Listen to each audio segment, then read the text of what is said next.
C'est un vaisseau architectural colossal. Un triptyque immobilier unique en France, en plein cœur d'Orléans. Un produit modulable, capable d'accueillir les plus grands événements culturels et sportifs. Mais pour en arriver là, il a fallu 6 ans d'études, 3 ans de travaux, d'imprévus et de vie de chantier.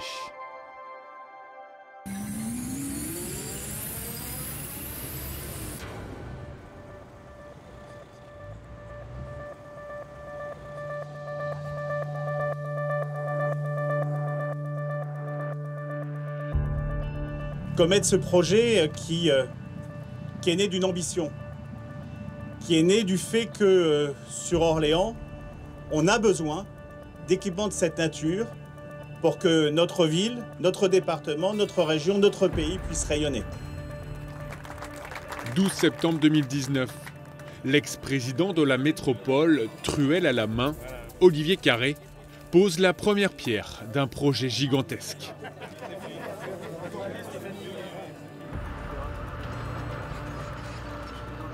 Très vite, tractopelles, pelleteuses et toupies à béton entrent en scène. Les compagnons de Bouygues Construction s'approprient l'espace entre le bois démonté et la ligne de tramway.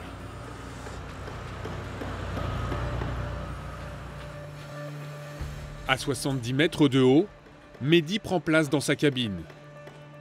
Il va pendant 14 mois de grosses œuvres porter chaque jour plusieurs dizaines de tonnes. Mehdi, tu m'entends? Oui, je t'entends, Benoît. Par contre, on accroche la ferraille, on lui approche un côté de sa machine, mais on ne le met pas en place. Ouais, d'accord, ouais, ça marche. Ouais, j'ai compris, ouais, ça marche. Je veux pas qu'il y ait d'interférence entre sa machine et la nôtre, qu'on s'accroche pas, parce que s'il y a un souci après...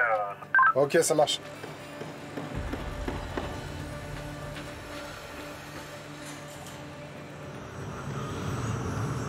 Ils ont pris une grosse grue exprès parce qu'elle porte en pied de flèche, elle va porter 25 tonnes pour porter justement tout ce qui est gradin. Tout ce qui est gradin préfabriqué qui vont peser entre 6 et 15 tonnes, certains éléments beaucoup plus. Mehdi est grutier depuis 17 ans.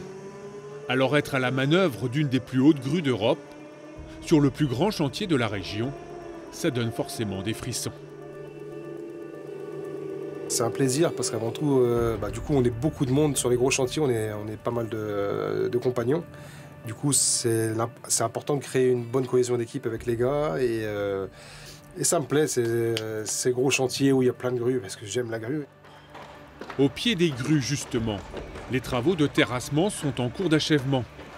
Mais il faut encore consolider ce sol situé en zone inondable.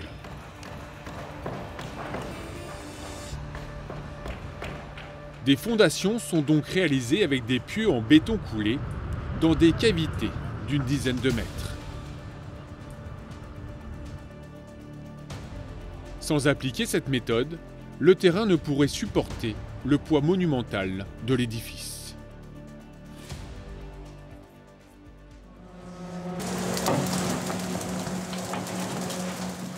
Deux mois plus tard, sur la partie sud du site, les premiers murs sont montés côté parc des expositions. Lucien, là t'es sur la rame. On est en plein coulage de ce mur à l'aide de 4 gars avec 4 vibreurs.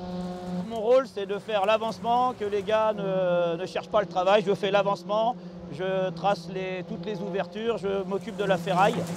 C'est une phase délicate. Ces murs ne sont pas préfabriqués en usine. Ils sont coulés sur place grâce à des coffrages géants. Quelques dizaines de mètres linéaires sont réalisés chaque jour. Ce qui est spécifique pour ces murs-là, c'est que la banche est habillée d'une matrice, c'est-à-dire un dessin incorporé à la banche. Donc là, on doit être beaucoup plus précis pour que tous les jours, on se reforme avec la matrice de la veille.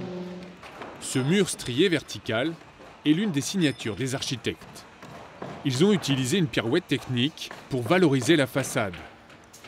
Au gré de la lumière du jour, des saisons, l'ombre portée offre une vision spécifique.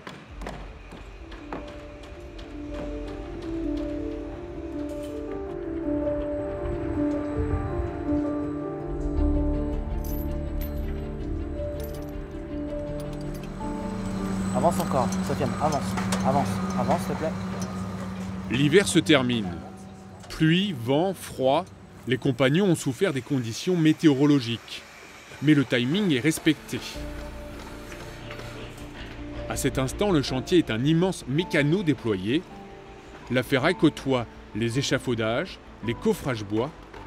Difficile de s'y retrouver quand on n'est pas du métier. Les dallagistes sont sur le pont pour couler les immenses dalles du hall d'entrée de la future arena. La pluie et le vent seront bientôt un lointain souvenir. Bonjour. Bon, c'est bon? On coule demain? Matin? Ouais, voilà, impeccable, ouais. Bon. À quelle heure on commence? 6 heures? 6 heures, 6 heures, premier béton.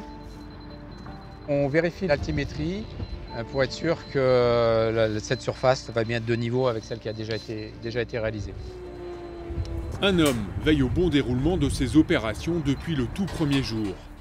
C'est Lionel Duclos, le grand patron, la tête pensante, le super manager. Ce qui nous pénalise, ça peut être le vent. Bon, on est là dans ces périodes actuellement à la limite de l'utilisation de nos moyens de levage, donc de nos grues. Bon, ce qui est pénalisant, c'est la pluie. Alors, bon, ça dépend des périodes. Lorsqu'on est en terrassement, c'est extrêmement pénalisant. Des grues installées sur des rails offrent agilité et mobilité sur le chantier. Elles permettent à ce moment précis de déplacer des murs préfabriqués en usine et de les déposer à l'emplacement exact.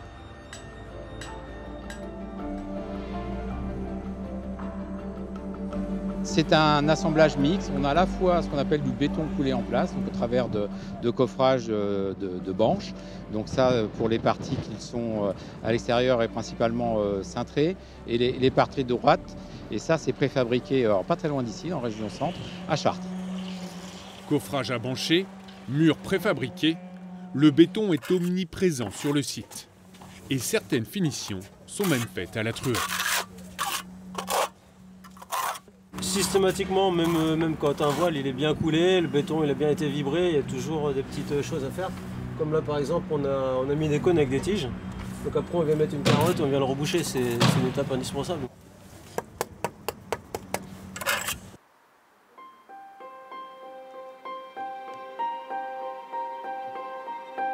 Un silence de mort, des pelleteuses à l'arrêt. Comme partout en France, le chantier Comète est touché de plein fouet par la Covid. Compagnons, ingénieurs, conducteurs travaux, 150 personnes sont priées de rester chez elles. Le chantier est stoppé 5 semaines, une éternité dans le BTP.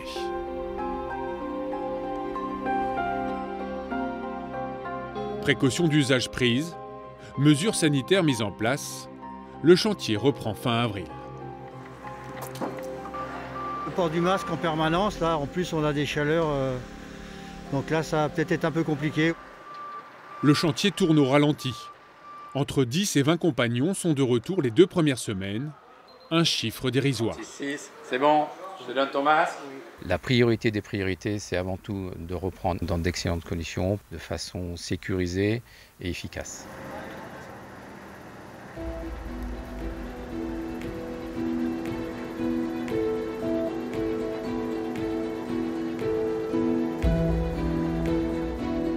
On commence à lever ensemble. Allez, on lève. L'épisode Covid évacué, le chantier passe à une nouvelle phase en juillet 2020. Une phase essentielle et spectaculaire, la pose de la charpente métallique du parc des expositions. Peut-être pas la G1, hein, juste la G2. Vas-y, Matt. Là, stop. Stop. Philippe, vas-y. Monte un peu. Monte un peu. Des poutres en acier de 82 mètres de long fabriquées en Italie sont déplacées par 4 grues simultanément pour être montées sur place, au millimètre près. Faut envoyer à gauche. Orienter un peu à gauche. Eh ben, matez un peu tous les deux maintenant. Faut la sortir des pupitres. Allez, on mate. L'opération est très périlleuse, le risque d'accident bien réel.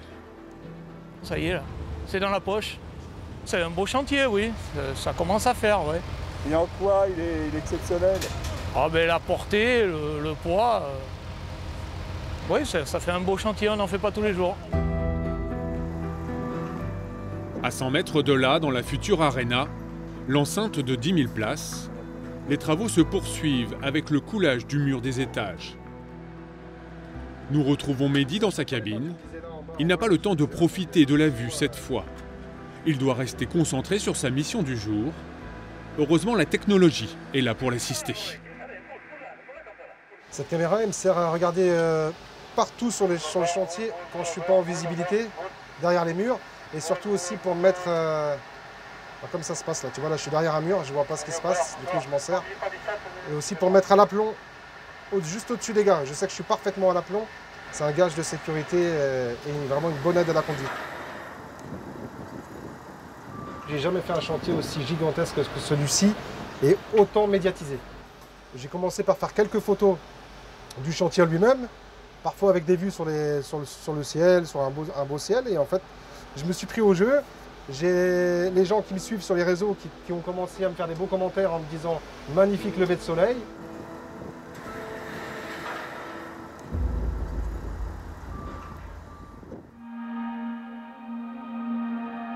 Pluie, vent, froid, Covid, le chantier Comet a tout connu depuis l'automne 2019. Mais il manquait la neige. Elle fait son apparition début 2021 pour offrir un spectacle à ciel ouvert. À ce stade, la pose des charpentes métalliques se poursuit.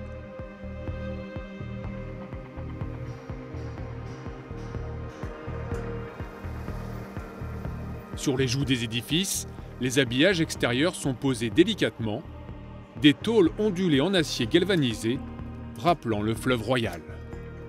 C'est l'ossature qui vient ici? Oui, l'ossature qui manque là-haut. Là. Ah d'accord, tu reçois ce qui va au fond. Ça, normalement, tu l'as pas encore reçu, non? Non. D'accord, on va déjà recevoir l'ossature qui manque là, oui, pour pouvoir finir au niveau des tôles. Ouais, après, je pense qu'il va nous livrer un peu d'accastillage avec. L'un des grands enjeux d'un chantier hors norme comme celui-ci est bien sûr la sécurité. Casque, bouchons d'oreille, gants, harnais de sécurité, les compagnons sont protégés. Mais le risque est grand avec la pose des couvertures de toit, alors des filets sont installés. Alors le but c'est qu'ils ne servent jamais, hein. Donc la mise en place est assez longue, l'utilisation assez éphémère, mais c'est une condition indispensable pour pouvoir poser. Le printemps de retour, les travaux s'accélèrent. Tous corps confondus, plus de 200 compagnons sont recensés à ce moment-là. Du côté de l'Arena, la charpente inversée est en cours d'installation, avec un balai incessant de nacelles.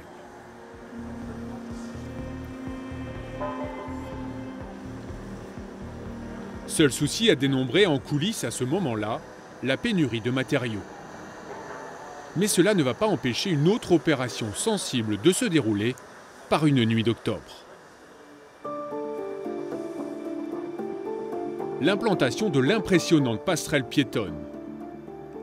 37 mètres de long pour 35 tonnes, les mensurations sont monumentales. Préfabriquée en usine, elle va relier dans quelques minutes l'arrêt de tram, spécialement conçu pour Comet, au parvis du complexe événementiel.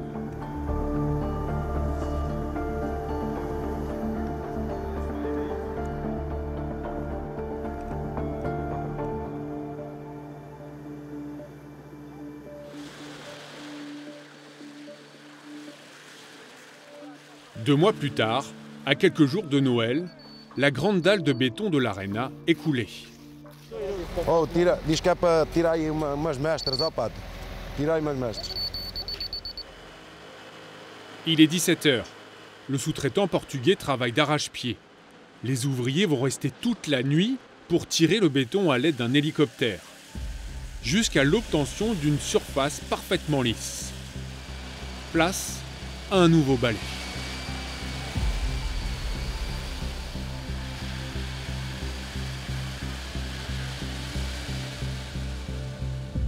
En haut de l'édifice, nous rencontrons Digna, conductrice de travaux. Ici, tout est gris couleur RAL 7016, autre volonté des architectes. On a vraiment une harmonie entre la forêt de charpente, les lots techniques. En fait, tout se masque dedans. Et c'est depuis cette passerelle technique-là qu'on voit vraiment le volume que représentent toutes ces tonnes d'acier. Le rôle de Digna est très précis. Elle accompagne les sous-traitants en validant les ajustements sur le terrain. Alors ici, on a un des vestiaires joueurs avec le parterre central au niveau des différents joueurs qui vont avoir du coup leur casier ici. Et on peut rentrer, comme ça vous verrez également les douches. Donc le parterre principal ici, où les différents joueurs auront leur vestiaire. Et ici, les douches collectives qui sont en cours de faïençage. Au sein de cet immense équipement, nous retournons dans l'auditorium de 1000 places du Palais des Congrès. Ce jour-là, nous assistons à un petit moment de crispation lié à la peinture du plafond.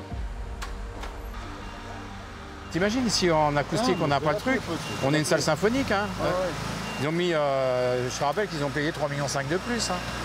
Bon, donc quand tu vas dire, quand la cantatrice sera au milieu et que ça n'a pas marché, on va avoir le droit de le refaire, en mettre un deuxième. Des plaques perforées captent le son pour éviter sa réverbération. Mais Lionel Duclos, le patron, n'est pas satisfait du résultat esthétique. Il va falloir refaire une couche. Moi, je préfère payer une plus-value pour que tu fasses ça et qu'on garde la perforation d'origine.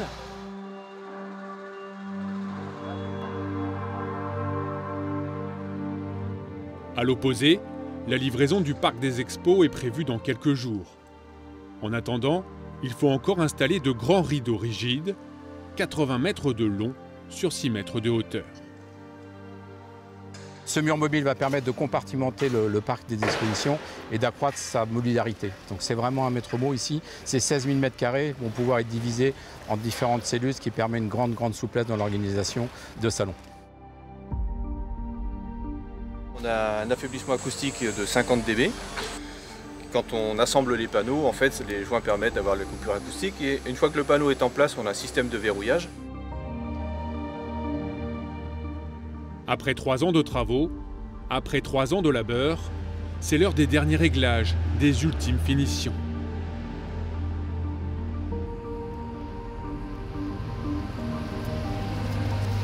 On a travaillé du coup sur tous les étages et se dire que des zones touchent à leur fin, c'est quand même le fruit d'un travail collectif et ça fait plaisir de voir que les choses avancent et que les choses arrivent à la fin.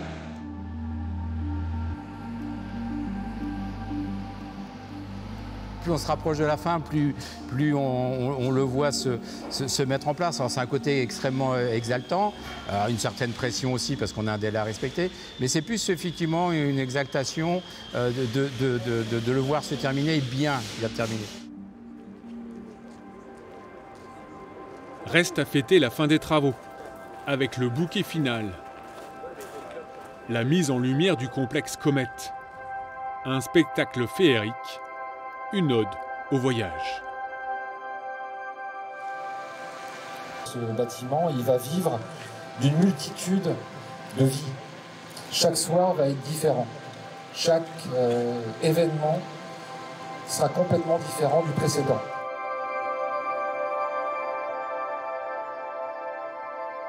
Comme si les architectes avaient conçu la face A du vinyle, eh bien nous, on a conçu la face B. De ce bâtiment et de ce que vont vivre les gens en venant vivre un événement au sein de Comète.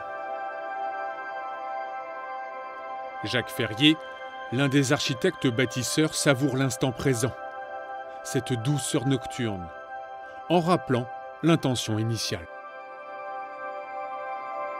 On voit le bâtiment la nuit, on voit ses ondulations, mais il faut voir que ces ondulations, quand elles ont été conçues, c'était vraiment l'esprit un peu de la Loire, l'esprit de ce climat particulier qui appelle à cette douceur, à ce vélum de couleur blanche. Dans une société qui est à fond dans le digital, qui est un peu dans la désincarnation du monde, l'architecture, on ne peut pas se contenter de faire des beaux objets, il faut qu'elle participe d'un plaisir, je dirais, corporel à être ensemble.